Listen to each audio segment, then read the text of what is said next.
Welcome to the Other 99% podcast. I'm your host, Lisa Duck, a coffee-loving direct sales enthusiast who's obsessed with a good digital system.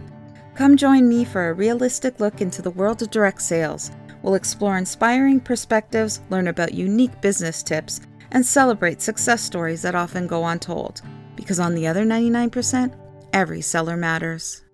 Hey everyone, it's me, Lisa, and I am back with another episode of the Other 99%.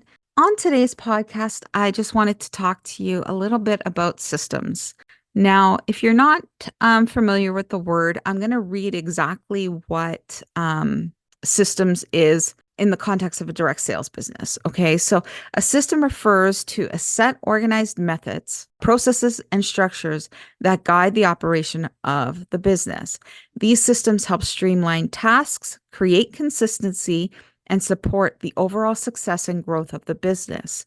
So basically, what a system is, it is something that you have set up that allows you to work smarter, not harder, and it keeps you organized.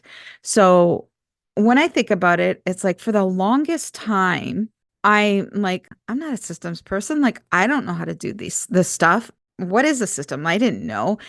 But then I actually sat down and I analyzed what I was doing.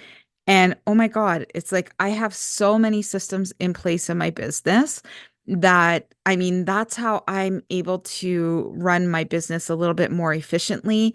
I have systems like I know at the beginning of the month I have to do this, this, this, and this. Um, and it has to be done by the 5th of the month. There's no leeway there. And it's just all this stuff that I have in place in my business that just helps me work my business more proactively instead of reactively. And it helps me work my business in a organized manner and it keeps me sane. Let's put it that way. It keeps me sane.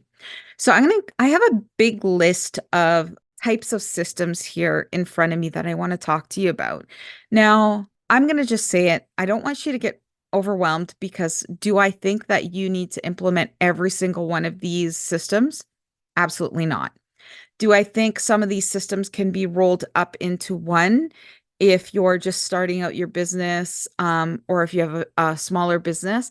Absolutely. So, as we go through, I'm going to tell you which ones that I think can actually go into one type of system. So the first ones I want to talk about, and I'm going to roll these three together, is a lead generation system, a sales system, and a customer relationship management system. So basically, what I'm suggesting is that you have a place. Now, this could be a notebook, this can be a Google Sheet file, this can be some sort of app like Genie Chat, where you have a way to track your potential customers and a way that you know that you can put them in a regular contact. So it's not like, oh, only reach out when there's a deal or a sale, but like maybe touch base every now and then just to check in, say, hey, how's it going? You also need to put in your system a sales system. So how are you going to take that conversation and then turn it into a sale? Like, how are you going to close a sale after having the conversation? Do you have tips and tricks and tools in your tool belt to help you with the sales? And then an overall customer relationship management system or customer experience, like I was talking about on my last episode. It's a system where I store my customers' information. I make sure that I include their contact info. I include a purchase history so that I know what they like, what they bought in the past. I make sure I track their preferences. Like, how do they want me to reach out to them? The customer always sets the pace for that. I mean, if they call you, if they pick up the phone and call you, then you know that they're a phone person. If they always text you, they want to be contacted by text. If they always send you a message on social media, then contact them through social media. I have customers who specifically contact me through email, and that's the only way they reach out to me. I contact my customers how they want to be contacted.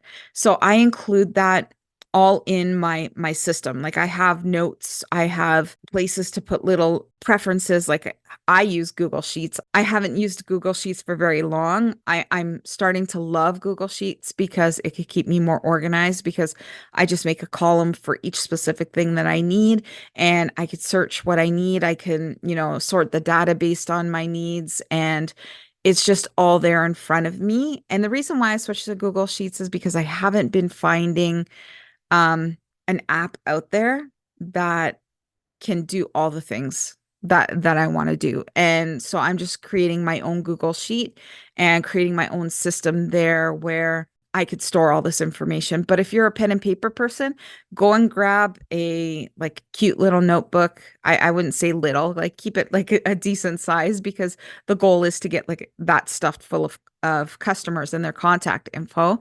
But just keep track, maybe make a page or two for each customer so you could write out the information. And I'm actually gonna drop in the show notes a link to get a free version of my customer lead, like my customer follow-up tool that I created. So take a look at that. I mean, you could either print it off or you could upload the PDF to something like GoodNotes and then use it digitally, whatever works for you. But I'll put the document in there so that you can use it how you like. But customer management, you really need to take care of your customers and implement a good follow-up system and, a customer experience. You want to make their experience from the moment that you gather them from as a lead right up until they make a sale, and then it needs to be repeated. So you need to keep that going consistently. So that rolls up all of those three tips into one little system, like a CRM system. So number one on my list, definitely you need a CRM system. Now, inventory management system, if you are a business that carries a lot of inventory, I would recommend definitely having a system where you know what kind of levels that you have. And because you don't want to reorder stuff you already have just because you don't have it in place. Make sure that you know what's older stock, what's newer stock. With my company, I don't keep a lot of stock. I don't recommend my team keeps a lot of stock. It's just something, have a few things on hand if I need them. And typically, what I keep on hand is stuff that I use myself because I don't want to run out. And then when I use it, I just replace it. But other than that, you know, inventory management is for some. I would recommend that every direct seller has some sort of order process system in place. So, how are you taking orders? Like, are you encouraging your customers to shop online where they go through the start and finish all by themselves? Do you still have a follow-up for them? Do you recommend that they contact you and you place the order for them? Do you group orders? Like you have to have this system. You need to know exactly what you're offering your customers. And then if you do get your customers shopping with you, are you delivering the product? Are you having them reach out and come and pick up the product from you? Now, I'm just going to share something. The biggest shift in my business took place when I discovered that, or I realized, I should say, not discovered, but realized that my time is worth money. And I stopped offering delivery. So when my customers would call me, it would be my first question was, oh, thank you so much for that order. Did you want that delivered direct to your door? Or will you be picking that up at my house in? And then I give the town because I have customers from all over the place. Now, even my customers who are like literally within walking distance from me, many of those customers will shop online because I do offer that, group order, but I don't have many orders going in as a group order. My customer base solely, I would say 99% of my customers shop directly with me online. And I've built that strong customer retention that way because I reward them for doing that. So I have a system in place. I take them from the order. I get the notification that their order. I put them into a follow-up system saying thank you. I put them in my customer loyalty program. and all that set. So I have a system in place. So think about that. Like, do you have a system in place for when your customer orders? Or are you just flailing around when you get an order saying, "Oh my God, thank you." Um, or you don't even like that's the worst thing you could do. Don't even thank them for the order. Like, don't even acknowledge that they ordered. Like, you want them to feel valued and appreciated for that order. So we need to stand out beyond other sellers out there. So we need to show our customers that we are truly thankful for them choosing us. So, you know, highly recommend setting up some sort of order processing system. Like, how are you taking care of orders? Okay. Next thing is marketing promotion system. Are you doing like content planning for your business, or are you just flying by the seat of your pants? Do you do customer emails? All these, like, are you using text marketing, stuff like that? So what do you have in place for communication with your customers? Um, to try and market to them, or to try to promote to them. And then you also have to have like a wide reach system out there too, but it could all be put into one system. So you want to know, like, how are you trying to connect with customers that you don't yet know on social media, let's say? Like, are you doing stories out there? Are you posting on your public timeline? Are you posting publicly? Are you just specifically posting in closed groups? Are you going live and sharing about your products? And when I say sharing about your products, I don't mean like, hey, look at this, I have this, you want to buy it. What I'm talking about is like going live and showing your customer or the public how you use your product in your everyday life and how it makes things so simple. That's what I'm talking about when I say promoting your products live. Next thing I want to talk about is a training and support system. So this goes hand in hand. So, like, are you setting aside time to look at training? And I'm not just talking about picking up your company's training. I'm talking about sourcing out training on possibly like YouTube, or looking at connecting with other direct sellers and creating like a mastermind group where you guys can connect and communicate and, share ideas so that you can build on like these systems that you have in place. Like, what's going to help you become more knowledgeable in the field? Um, you know, different types of sales techniques. This is what you're learning in this system. I would recommend, this is going to be a small part of your time because you want to keep your IPAs, your income producing activity, to the majority of your time that you have to spend on your business. Now, probably most people listening to this podcast, you're not working your business full time. So keep that in mind. If you have say you have like 10 hours a week to devote to your direct sales business. Well, 8 of those hours you want to be doing some sort of income producing activity. The other 2 hours, maybe you're going to be doing your customer experience, your customer management. You're going to be doing your training and stuff like that. So make sure that you have that in place. Okay. Next system that I would recommend looking at, and I'm just going to be honest, I need to really get this system down pat, is a time management system. I need to start scheduling and prioritizing tasks because I always get things done, but it could be last minute getting them done, or, I'm sacrificing this to get it done. So I really need to be better at setting goals and scheduling out um my day and my week so that I stay a little bit more organized than I am. Because I'm not going to say that I'm not organized, because I do follow a Google Calendar and it tells me exactly where I need to be, when I need to be. But I do allow my open space to get consumed by business tasks some of the time. And I mean, it doesn't bother me because I love what I do. I love this podcast. I love doing my Epicure business, and I absolutely love my digitally direct business as well. Like I love sharing that information with people. So it doesn't bother me, but I realize that, I do need to take some more time for myself, and those white spaces on my calendar, I can't allow that time to overlap and consume my day.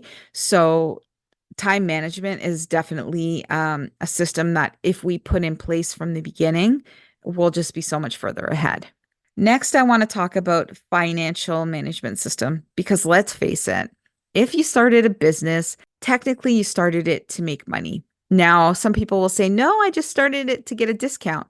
Well, you're saving money. So it all comes back to money somehow, I feel anyway.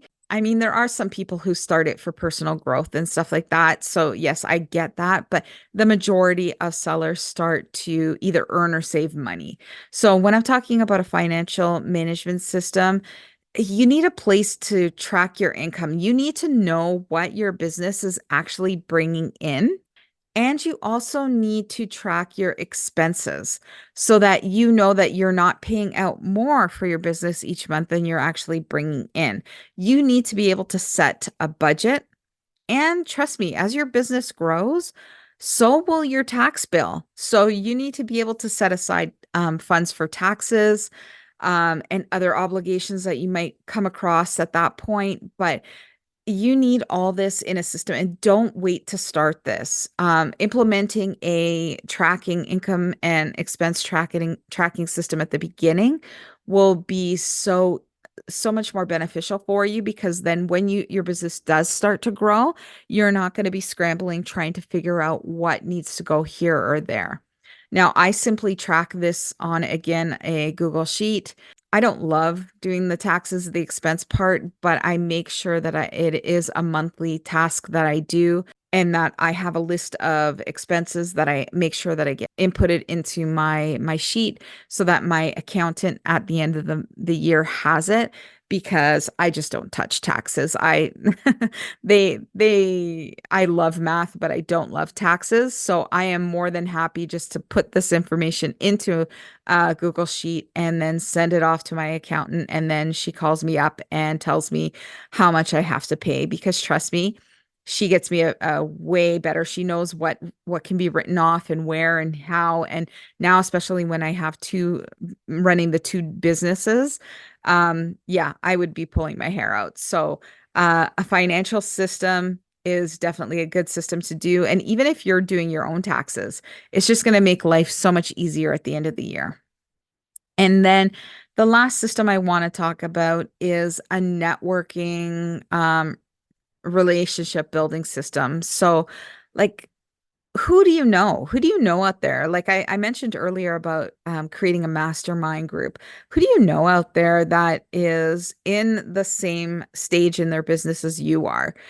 Could you possibly set up a group where you're meeting, say, maybe once a week, once a month, however it works for you guys, and then keep adding people into that, trying to expand your network? And the one thing that I found that helped me expand, like I wanted to start expanding more into the US because with my company, I can sell and sponsor cross-border. So I found a group of like-minded individuals and then I just like we started connecting and then we started working together on like fun events for our customers and it just blossomed from there and I have been able to grow my customer reach through these relationships that I built through other direct sellers. And I've built that know, like, and trust with them that they are more than willing to introduce me to their customer base. So, guys, here's a few systems that you can think about and start implementing in your business. Trust me, there are more that we could talk about, but these are a few main ones that I wanted to point out.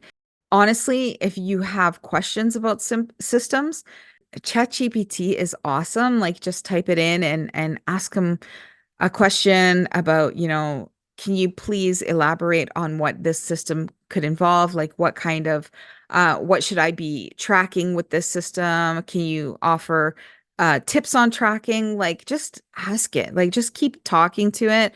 You can also look for tips on YouTube. Just type it into the search bar, like direct sales systems and stuff like that, and watch some of the videos. There's some great information out there. Some will even give you little tips on, or little like downloads, like I'm going to give you for the customer management system. But there's just so many things to help you work your business smarter, not harder. So I hope that these little tips helped you out today, or you're taking away a little nugget from this. If you have something that really stood out with you and that you're excited to implement, I'd love to hear from you. Find me on social at Spice It Up with Lisa Duck or Lisa Duck, and I would love to hear what takeaway you got from this episode today. And thank you so much for joining me, and we will see you on the next episode. We'll talk to you soon. Take care. Hey, thanks so much for taking the time to listen to the podcast. I hope you enjoyed this episode. If you would take a minute to rate and review the podcast, I would absolutely love it. And if you know someone who really needs to hear this podcast, please feel free to share it with them. More listeners, the better. And if you know someone who would like to be a guest on the podcast, or you yourself would like to be a guest, be sure to check the link in the show notes or visit lisaduck.com and click Be a Guest. We'll talk to you soon.